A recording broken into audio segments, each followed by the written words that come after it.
there's a Zerve open source project called Pipelines that promises to deliver AutoML as it should always have been: open, flexible, code based, and targeted. In a recent talk, you highlighted that just feeding data into a machine and having magic happen turned out to be challenging. What are the key misconceptions people have about AutoML, and how did Zerve address them with this pipelines project? And I also need to highlight for sure that pipelines, that first, what you'd think would be an I, the second character in pipelines is a Y, emphasizing a kind of, I guess, a Python root for this AutoML. Yeah, you'd have thought that name would have been taken, huh? But anyway, Yeah, that's actually amazing. Do you pronounce it pipelines? Pipelines. Pipelines, exactly. Yeah, so I think you can make a pretty strong argument that DataRobot invented automated machine learning back in 2012, 2013, 2014. What about like H2O? H2O came along after DataRobot did, actually. Oh, really? Well, their automated machine learning stuff did anyway. I mean, H2O started out as an open source, as an open source project, and I think if I remember right, their automated machine learning product is called Steam, something like that. I don't recall. I never really got a chance to play with the H2O stuff very much. I really only know where they are today, and today they make it seem like AutoML has been their thing all the time. That's kind of like the whole platform is based around AutoML. Yeah. No, because I remember at DataRobot years into the journey there that we started finally talking about what H2O was doing to copy what we were doing, which you know how it is. But that's obviously a biased perspective since I was at DataRobot and not at H2O, and I know a lot of good guys at H2O and they're doing some good stuff. So that is what it is. Yeah, but anyway, pioneers in AutoML, no matter what. Yeah, so DataRobot got its start using automated machine learning to win Kaggle competitions. That was kind of how, this was back when Kaggle was fun. And now it's just like a targeted search for target leakage. Like Kaggle has kind of like gone way downhill in the last several years. But back in the day, that's kind of how DataRobot got started, is they won some Kaggle competitions just using pure automated machine learning.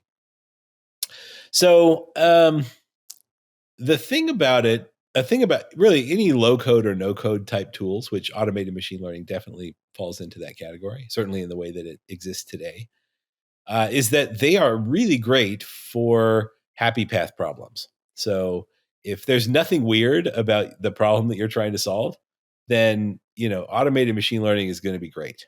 You can build like a really basic customer retention model using an automated machine learning solution really easily, and it will probably be better than one that you could build by hand. Like, the technology is really good. The problem is most of the problems you face are not happy path problems. Like, for example, when we built the COVID forecasting machine for the US government, we couldn't use DataRobot at all for that project. We literally coded it from scratch, which seems crazy that a company that's a company that exists to build machine learning models couldn't use its own software really to do that forecasting, which is crazy. But that's neither here nor there. The thing about low code, no code is that most problems you run into the flexibility problem really fast. So like if I'm building a low code, no code solution and somebody says, hey, I would really like to be able to merge data sets, say, well, then I need to build a merge data sets feature. And if somebody says, well, I really need to be able to do like, I don't know, this feature X. Okay, I've got to go build. You got to build every possible feature. Whereas with a code-based environment, you don't. Like we just expect that people are going to know how to merge tables or, visualize data or something like that. And so I actually think it's the wrong approach to try and build every possible thing that anybody could want to do using like a template or, a point and click type solution. Because the people who are generating value here are the ones that are doing it with code.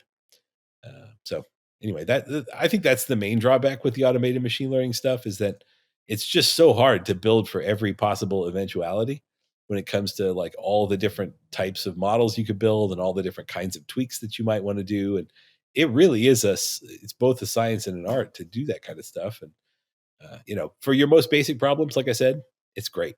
use it all day long. But a lot of times you're going to need a code-based tool to go alongside of it, at the very least for the integration piece, because 100% of projects, even your most basic ones, require code.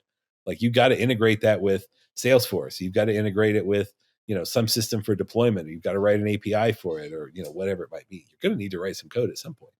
And at the very worst, you're going to just have to start from scratch. You're going to get 2/3 of the way down the road and realize, oh, this tool won't do that. And then you have to start over from scratch in code.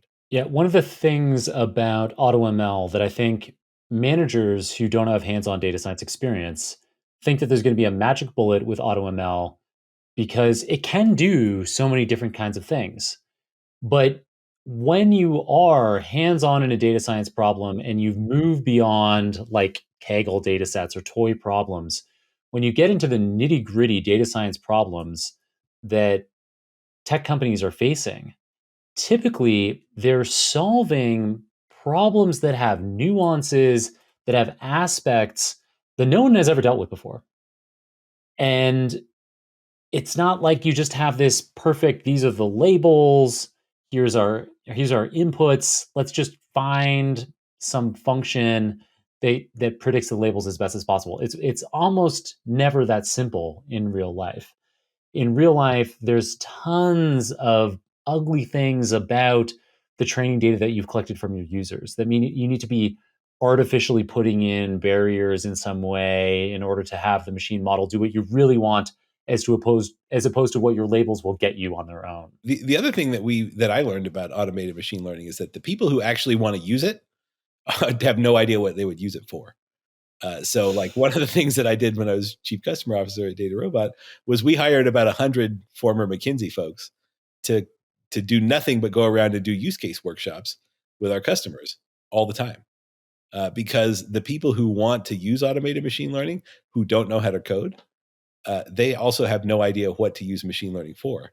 And so we developed these use case workshops so we could go around and say, okay, tell us about your business, let us understand the oil and gas industry, and then we'll come up with some reasons for you to actually use this software that you bought to make your business work better.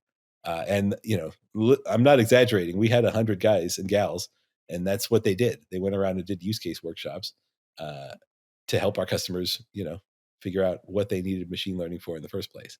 So that's another weird thing, is that the people who know what to use machine learning for hate automated machine learning.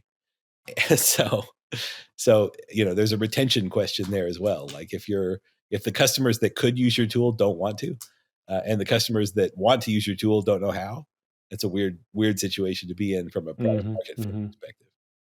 Yeah, you could imagine executives that don't have technical experience seeing AutoML and thinking that this means that it can solve any kind of problem they have. Yep. Yeah, exactly. And that's how the sales cycle works here in these types of it's a top-down enterprise sales cycle. So you go to the the chief data officer or the CIO and you say, hey, you could do this more efficiently, you could do that more, and then they buy it for $1 million or whatever it is, and then they send the message down, hey, this is the tool we're using now, and then that's a change management issue in and of itself. Yeah, and a lot of the time it's going to end up being the case that then the people who are hands-on actually solving the problems are like, why did you buy this tool for us? It doesn't in any way solve the problems that you were hoping it would. Yes, it does AutoML, but the problems that we're tackling you can't subject them to that kind of system. Oh, so pipelines. You ask about pipelines. Oh yeah. Yeah. So what I thought all along, in terms of like what would make an automated machine learning solution actually really useful is if it could be targeted at experts. So the people who know how to write the code, who have written machine learning pipelines in the past, hundreds or thousands of machine learning pipelines in the past. But if you feed pipelines a data set, then what it returns is not trained models, but rather training code. That then you can take and do whatever you want with. So, if you want to, okay, I don't want to do median imputation, I want to do mean imputation. Or if I want to discretize this continuous variable in this very specific way. Well, I've got all the code to do it. I've set up all the column transformers. I've done all the variable grouping. I've handled all the pre-processing, all that kind of stuff. And so I can save 2-3 hours on any given project just by feeding it into this open source tool that gives me boilerplate training code. And then I can customize it to be whatever I need it to be for the particular project I'm working on. So that was the vision anyway when it came to pipelines. Nice. Very cool. So let's do the same kind of thing as I had you do earlier, kind of take us through a user story. So now I am a data scientist. I work in Python, and I guess I can go to GitHub to get the pipelines code. Yep, you go to GitHub, and then you import some packages. You can do it from a notebook if you want, or or from wherever. Zerve. Or from Zerve. Absolutely, it's integrated into Zerve, so you don't even have to import nice. anything. It's built right into Zerve. But you import those packages, and then you create an instance of a pipelines object by specifying the data set and the target, and the how you want the cross validation set up, and all the kind of stuff that you'd normally have to do.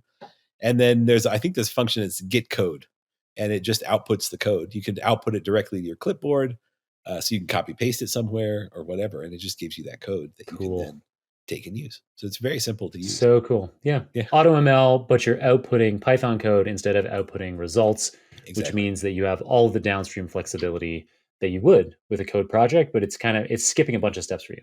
Yeah, and the license is super open, so you can take it and use it for whatever you want.